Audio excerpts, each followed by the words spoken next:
Hello সবাইকে, কেমন আছো সবাই? ইতি তোমার ইন্দিরার পুরনো একটি নতুন ব্লগেই সবাইকে অনেক অনেক শুভেচ্ছা জানাই। আশা করি সবাই খুব ভালো আছো, আমিও ভালোই আছি।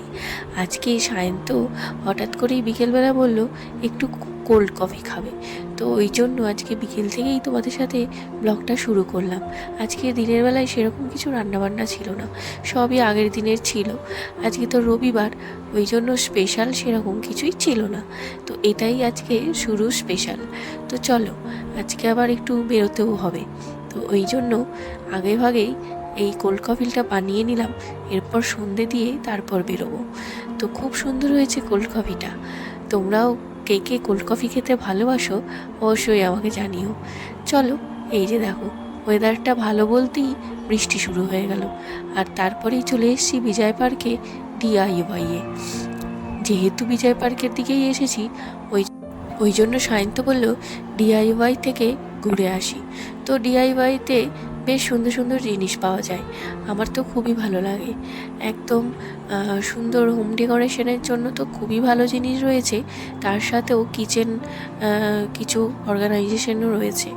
তো তার মধ্যেই সায়ন্ত দেখছিল কিছু নিচের ফ্লোরেই কিছু চামচ, কিছু বোতল, এইসব। আর আমি তো রান্নাঘরের জিনিসপত্র এদিকে ছিল আরও, সেগুলো দেখছিলাম। তারপরেই চলে এলাম ফার্স্ট ফ্লোরে। এই বাটিটা খুব সুন্দর। আর তারপরেই এই পাশে প্লেটগুলো রয়েছে। এইগুলোর যে white colour, off white colour যেটা রয়েছে সেটা আমার ঘরে তো রয়েইছে, চা খাই। আর তার সাথে রয়েছে এই ব্ল্যাক কালারেরটা। এইটা সায়ন্ত বলছিল খুব ভালো লাগছে, কিন্তু ব্ল্যাকের ওপর যে গোল্ডেনের স্পটটা রয়েছে সেটা একদমই ভালো লাগছে না। পিওর ব্ল্যাক হলে বেশ ভালো লাগে। তারপরে বাটিগুলো খুব সুন্দর, এই ড্রয়ারগুলো খুবই সুন্দর, যেগুলো আমাদের কালারফুল রয়েছে তারই মধ্যে সেই মেটেরিয়ালের আরেকটু সুন্দর কালার, এক কালারের ওপর এইগুলো রয়েছে, খুবই ভালো লাগছে। আর তারপরেই রয়েছে কিছু এই যে পাপোশ, তারপর আরও বিভিন্ন ধরনের তোয়ালে, টুপি, হ্যাঁ, তারপর কাটিং বোর্ড, এই দেখো বিভিন্ন ধরনের হ্যান্ড টাওয়াল, অনেক কিছু রয়েছে। তারপরে রয়েছে এখানে ওই বাচ্চাদের অনেক রকমের বই খাতা, বিভিন্ন ধরনের ব্যাগ। এই হ্যান্ডব্যাগগুলো না আমার খুব ভালো লাগে এখানকার, কিন্তু না প্রচুর দাম। এত দাম কি বলবো। ডিওয়াইওয়াইয়ের সমস্ত জিনিসই খুব চোখে লাগার মতো আকর্ষণীয়, কিন্তু বড্ড দাম বেশি। যাই হোক, এই মুহূর্তে আমার এখানে এসে হঠাৎ করে মনে পড়ে গেছে আমার নেওয়ার ইচ্ছে ছিল ওই যে দেওয়াল স্টিকার, ওয়াল স্টিকার যেগুলো হয় না, ওয়াল স্টিকার বিভিন্ন কালারের ওপর বিভিন্ন রকমের, ওই স্টিকার আমার নেওয়ার ইচ্ছা ছিল। তো প্রথমে আমরা ওই যে গিফট প্যাকিংগুলোকে দেখে ভেবেছিলাম, কিন্তু সায়ন্ত বললো না না, ওটা গিফট প্যাকিং করার। তারপরেই এদিকে আসতেই দেখলাম এই যে ওয়াল স্টিকারগুলো। অ্যাকচুয়ালি ওয়াল স্টিকার নেওয়ার আমার ইচ্ছেটা হচ্ছে রান্নাঘরের নিচের যে তাকটা আমাদের রয়েছে সেখানকার দেওয়ালটা একদমই ভালো না, তো ওই কারণে একটু ওটা দেওয়ার জন্য। আর তার সাথেই রয়েছে ওই ঠাকুরের যে সিংহাসনটা রয়েছে আমাদের, ওইটাতে একটু স্টিকার দেওয়ার জন্য। কিন্তু স্টিকারগুলো অনেক দাম, অনলাইনের থেকে দাম কম। তো যাই হোক, নিলাম না। পছন্দ হয়েছিল হোয়াইট কালারের একটা, বাট ওটা নিলাম না, অনলাইনে একটু দামটা কম রয়েছে। যাই হোক, চলো এখন এই ফ্লাওয়ার বেসের দিকে চলে এসেছি।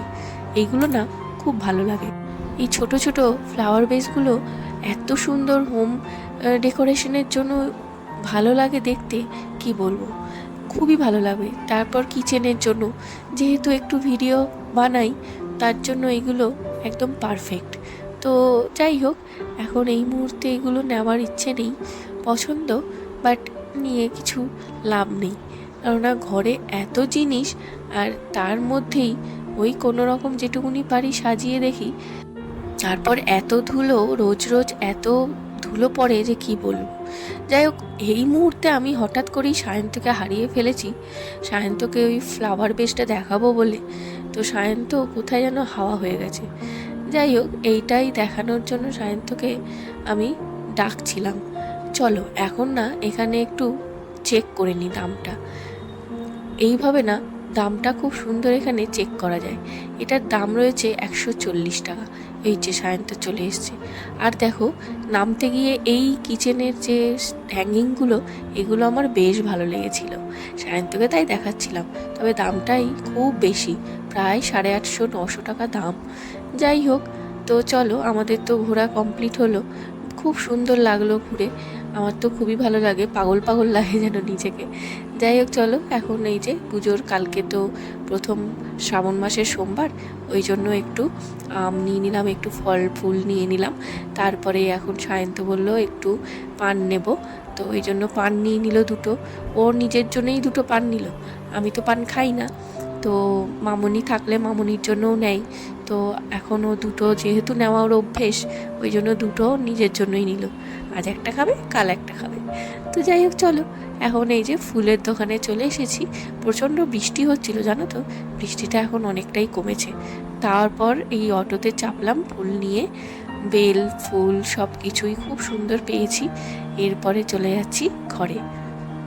তো চলো, ঘরে গিয়ে বৃষ্টি তো পড়তে শুরু করেছিল আবার, তো সায়ন্ত বলল চলো ঘরে গিয়ে একটু গরম গরম কফি খাই। তো প্রথমে তো কোল্ড কফি খেয়ে গেছিলো, তো এখন বৃষ্টির মধ্যে থেকে ঘুরে আসার পর ওর একটু চা কফি খেতে ইচ্ছে করেছে, তাই গরম গরম চা বানিয়ে নিয়েছি। আর নিয়েছি কেক, আর শঙ্কর একটু আগের দিন এসেছিলো, সেই কুটকে কচুরি এনেছিল, সেগুলো নিয়ে নিয়েছি। আর এই যে আম নিয়ে নিয়েছি।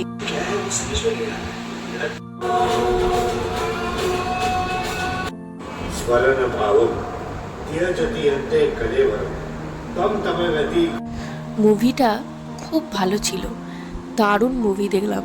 জি5-এ সেদিনই রিলিজ করেছিল ভূতনি। এত সুন্দর সিনেমাটা, কি বলবো তোমাদের। আর সাথে সাথে আম গ্রিট করে চাটনিও বানানো হয়ে গেছে মুভি দেখতে দেখতে।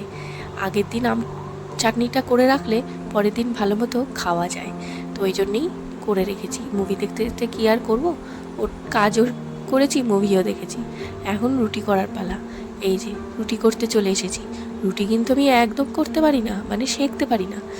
মাখতে আর বেলতে পারি, কিন্তু সেঁকতে একদমই পারি না। যাই হোক, অনেকবার চেষ্টা করেছি, কিন্তু কোনোদিনও পারিনি।